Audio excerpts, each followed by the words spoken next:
Bonsoir et bienvenue sur Late Night Stories. Je suis Chap, auteure et lectrice des récits que vous découvrirez au fil des émissions.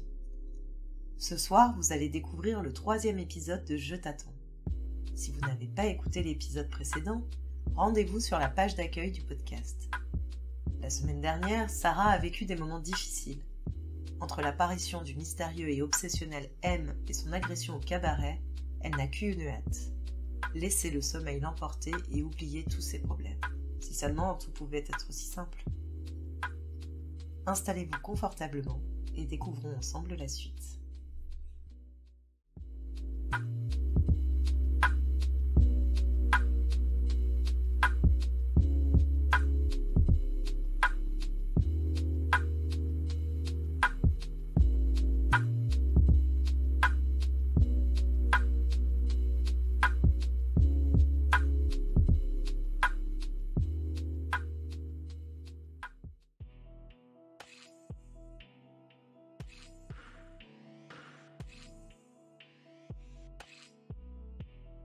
Des coups frappés à sa porte la réveillent en sursaut.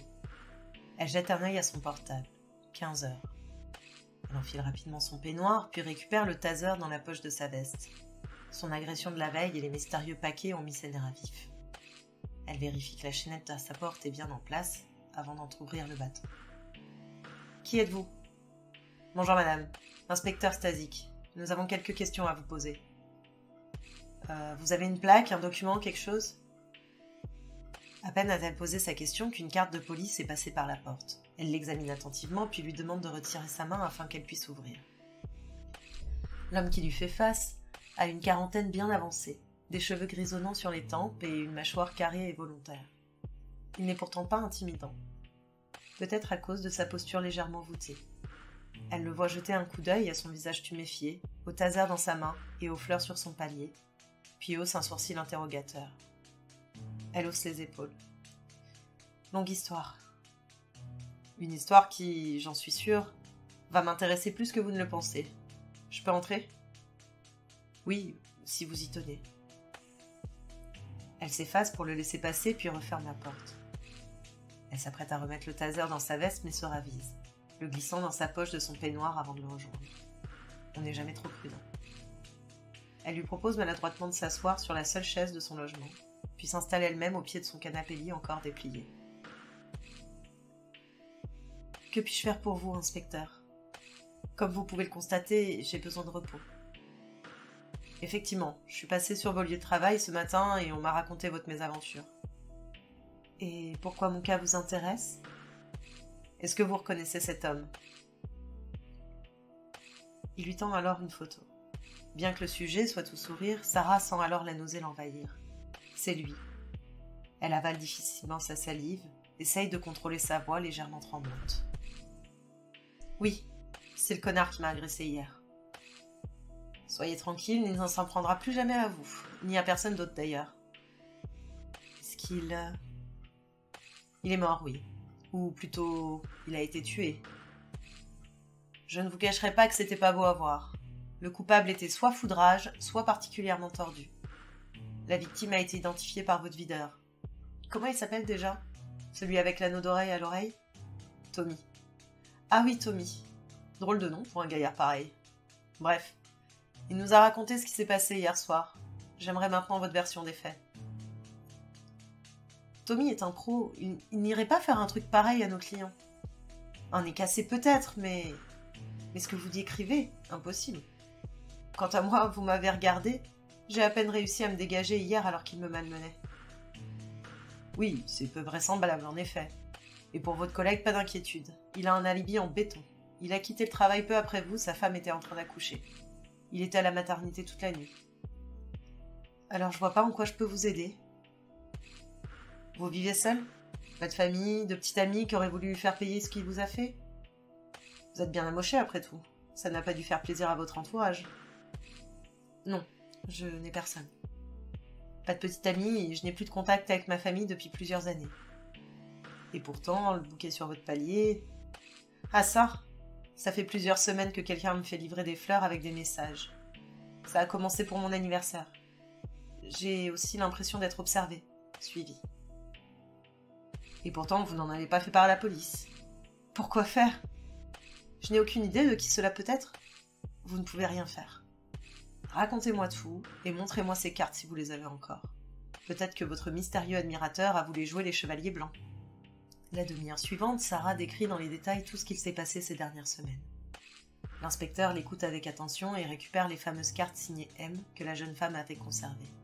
Avant de mettre fin à l'entrevue, il lui promet de la tenir au courant s'ils ont du nouveau.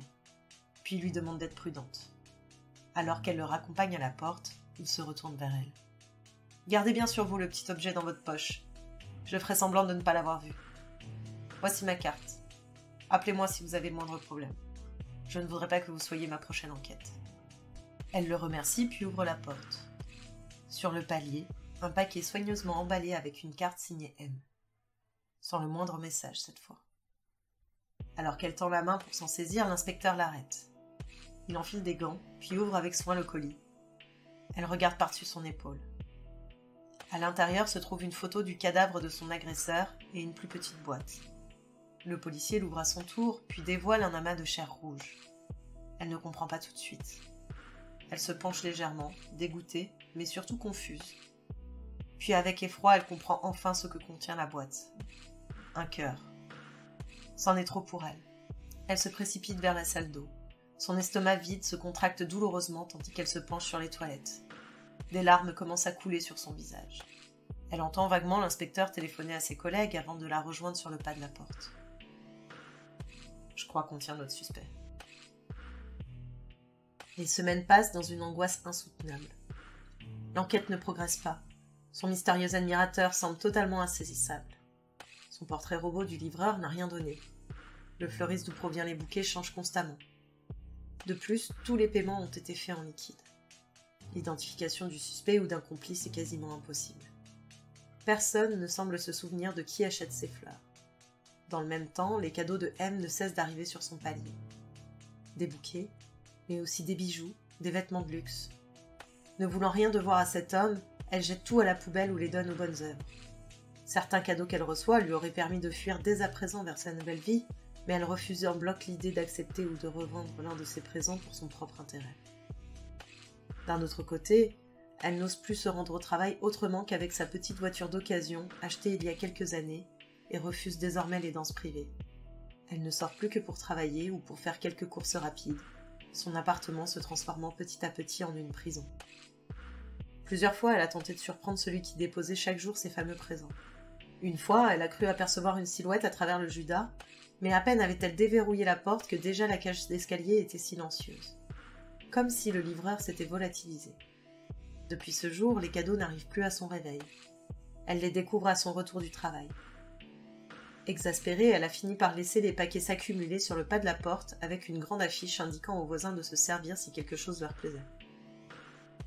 Peu de temps après, un courrier non timbré avait été déposé dans sa boîte aux lettres. Un nouveau message de M. « Tu peux donner tous mes présents, mais tu finiras par être mienne. Et ce jour arrivera bientôt. M. » Les yeux fixés sur les mots au tracé alambiqué, elle froisse la lettre dans son poing avant de la jeter à travers la pièce avec un cri de frustration. Elle tombe sur ses genoux. Cette fois, c'en est trop. Ça ne peut plus durer. Elle enfile son manteau puis se précipite au commissariat, demandant à voir l'inspecteur Stasik. Les yeux cernés et les tempes plus grisonnantes que jamais, il lui jette un regard désolé. « Nous traquons, mademoiselle. Désolée, mais c'est sans succès pour le moment.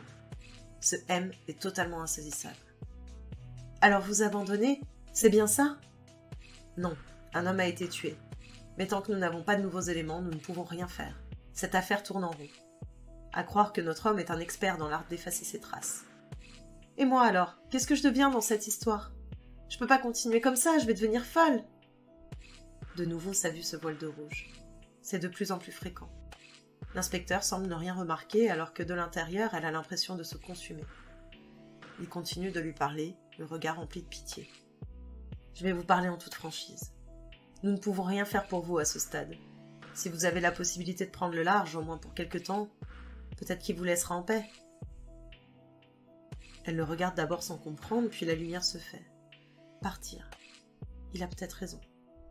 Si elle s'éloigne, si elle disparaît, c'est un peu anticipé sur ce qu'elle avait prévu, mais c'est peut-être sa seule chance d'échapper à son harceleur. Elle se lève de sa chaise, plonge son regard dans celui du policier avec froideur. Je vois. Je ne peux compter que sur moi-même. Je vais disparaître. Recommencer ma vie ailleurs. Merci, inspecteur. Elle tourne les talons, puis sort d'un pas décidé du commissariat. L'inspecteur impuissant la regarde s'éloigner. Elle sait ce qu'il lui reste à faire. Tout rentrera dans l'ordre.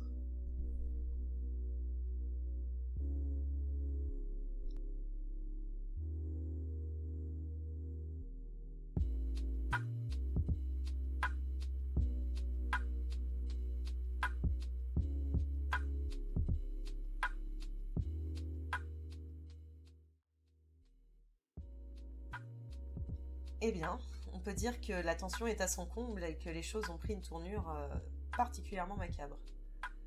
Si vous voulez suivre Sarah dans sa fuite et savoir ce qui va lui arriver, rendez-vous vendredi 5 mai à 23h pour en savoir plus. Comme d'habitude, retrouvez l'actualité du podcast sur Instagram, Spotify et Google Podcast. Les détails sont toujours dans la description de l'épisode. En attendant que l'on se retrouve, je vous souhaite une bonne nuit et à vendredi prochain sur Late Night Stories.